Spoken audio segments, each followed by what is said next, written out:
Армысыздар, студент подкасты. Бүгін біз жастардың басты мәселелерінің бірі стресс, әлімжеттік және нашар әдеттер жайында талқылаймыз. Жүргізуші мен Сымбат, Жанна және Гүлханым. Бұл мәселелер қоғамда жиі кездесетін жасырын емес, тіпті өзіміздің басымыздан да өтіп жатады. Бұл мәселелердің қоғамға әсері қандай және оның шешу жолдары қандай, осы туралы ой бөлісек. Иә, біз тек бұл мәселелерді айтып қана қоймай, сонымен бұл мәселелердің қалай шығамыз, сол туралы айтып өтеміз. Негізі әлімжеттік осы жастар арасында көп кездесетін мәселе. Тіпті ол мектептен бастау алып, университетке дейін жалғасуы мүмкін. Тіпті алыстан арбамай-ақ біз өмірде көріп жүрміз.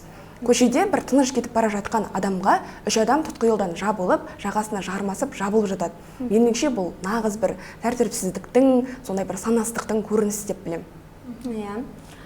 Жалпы қазір мектепте, өзім танысымды ала кетсем, ол мектепте өте қатты жақсы оқыды, бірақ сол жақсы оқығанның кесірінен деп айтайын, енді сол жақсы оқығанның кесірінен сыныптастары оны әлімжеттік жасады. Сондай бар ғой балалардың арасында. Күнде сабақтан қайтып келе жатқанда ана баланы күтіп алып ұрады, осылай тебеді дегендей, соның кесірінен бала өзіне көңіл бөлмейді. Яғни сенімсіздік жоқ та ол балада. Содан ол бала көп психически ауруға көп қатты түсіп кетті. Сол 14-15 жастарында. Қазір ол университетте оқиды, бірақ сол университетте оқығанның арқасында ол бала жақсы ашылып, өздерінің мамандарына жақсы жүгініп жүр. Мұндай оқиғалар өте көп кездеседі. Сонымен қатар тіпті әлеуметтік желілерде кибербуллингке ұшырап жатқандар да бар. Статистикаға сүйенсек, осы 5 оқушысының бірі әлімжеттіктің құрбаны болып жатады екен. Тіпті бұл статистика осылай айтатын болса, айтылмай қалған, үнсіз қалып жатқан әлімжеттіктің саны аз емес деп ойлаймын. Негізі бұл әлімжеттікте тек мектепте ғана емес, сондай-ақ отбасыда және отбасыда көп кездеседі. Сонымен қатар жастарымыздың қажылай қиналып қалады ғой, сондай уақытта жастар көп стресске түседі. Сонымен достар таба алмайды дегенде, өзінің ортасын таба алмай жүрген жастар да стресске көп түседі. Негізі менің ойымша бұл жерде балаларға мектеп кезінде психологиялық сабақтарды көп үйрету керек. Кәдімгі психологиялық сабақ оқулық болу керек. Біз осы психологиялық сабақта мектепте үйренген жоқпыз. Мектепте бізге ешкім бүйтіп айтқан жоқ. Енді кейін мектептерде болады. Біз оны осы университет қабырғасына келгеннен кейін барып білдік.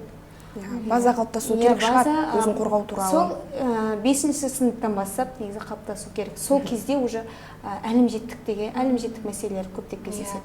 Келсем, Гүлханым, жалпы осы айтып отырғаныңдай, мұндай жағдайда үнсіз қалмау керек деп айтып отырсың ғой. Үнсіз қалмау керек, әрине, өйткені үнсіз қалған жағдайда бұл әлімжеттіктің саны көбеймесе азаймайтыны анық. Яғни біздің болашақ азаматтарымыз осы әлімжеттіктің құрбаны болудан сақтануы керек деп ойлаймын. Енді осыған қатысты стресс деген тақырыпты алып кетсек. Стресс дегеніміз жалпы осы студенттердің, оқушылардың басынан жиі өтетін құбылыстардың бірі деп ойлаймын. Көбінесе айлап, жылдап осы стресске түсіп, шыға алмай жатқан жандар өте көп. Мұндай жағдайда психологқа қаралып, ішкі жан дүниеге көңіл бөлу керек деп ойлаймын. Жалпы өздеріңіз стресс туралы не ойлайсыздар? Ол неден туындауы мүмкін? Өздеріңіздің бастарыңыздан осындай оқиғалар өтті ме? Жалпы бір оқиға есіме түсіп тұр. Менде көбіне сабақпен байланысты екен мәселелер.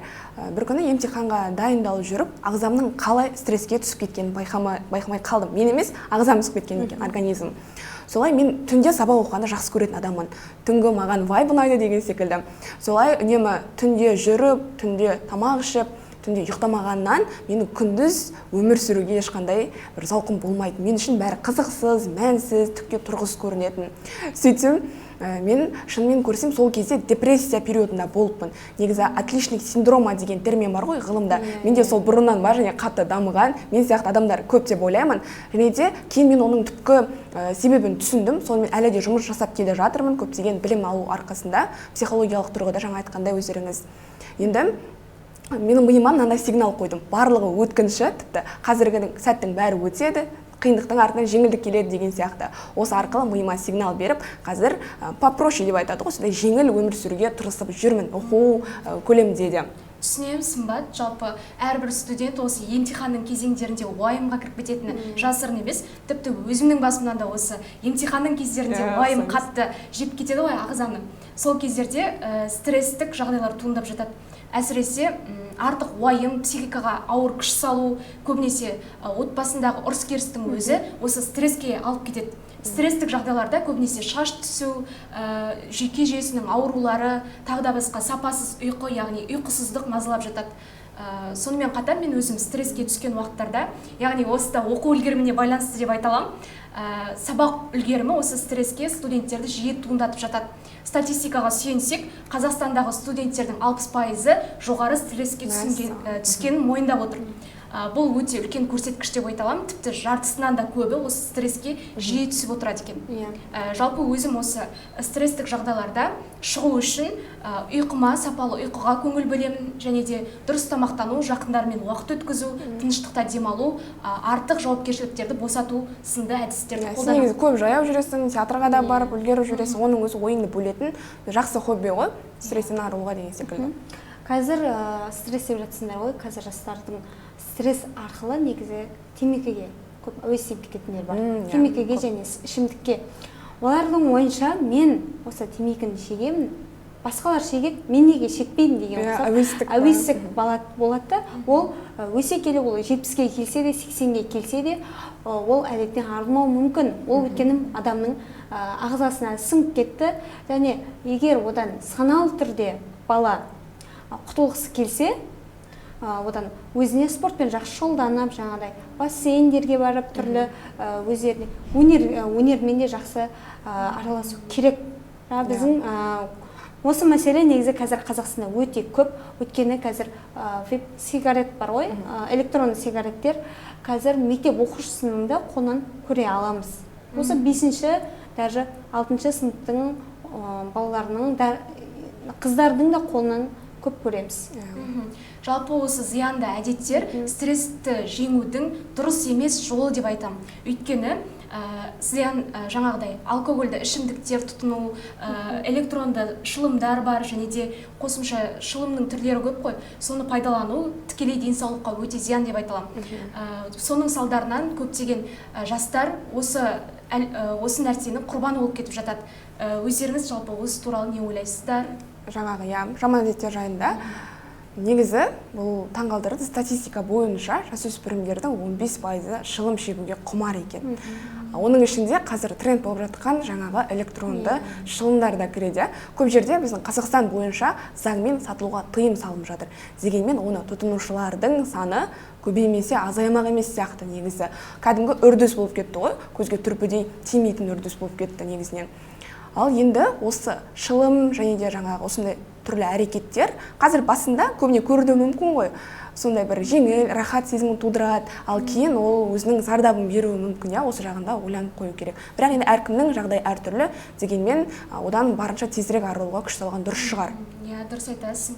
Осы зиянды әдеттердің ертең зардабы не болады деп ойламай жатады ғой көбінесе. Жасөспірімдер, осы жастар, буындар денсаулыққа келетін әсерін білмей жатады. Жалпы осы зиянды әдеттер зиянды әдеттерді жеңудің көптеген жолдары бар ғой. Оның орнына, яғни пайдалы әдеттерді қалыптастыру, денсаулыққа мысалы жүзу, спорт, тағы да басқа, тіпті өнер саласы болсын, шахмат, тағы да басқа интеллектуалды ой-өріске арналған нәрселерді, әдістерді қолдану осы стрессті неғұрлым азайтуға септігін тигізеді деп ойлаймын. Жалпы негізінде осы туралы айтып жатырмыз, әдеттер туралы айтқанның өзінде де біз ондай тәуелділікке түсіп қалған адамдарға керісінше қолдау, мейірім көрсете білу керекпіз. Себебі кім біледі, мүмкін ондай сәттер біздің басымызға түсіп қалуы мүмкін, оған кім кепіл. Сондықтан ондай адамдарға қараңғы күннің артынан күн шығатыны секілді бір жарық сәуле беруге ұмтылуымыз керек шығар. Менің ойым осындай жалпы.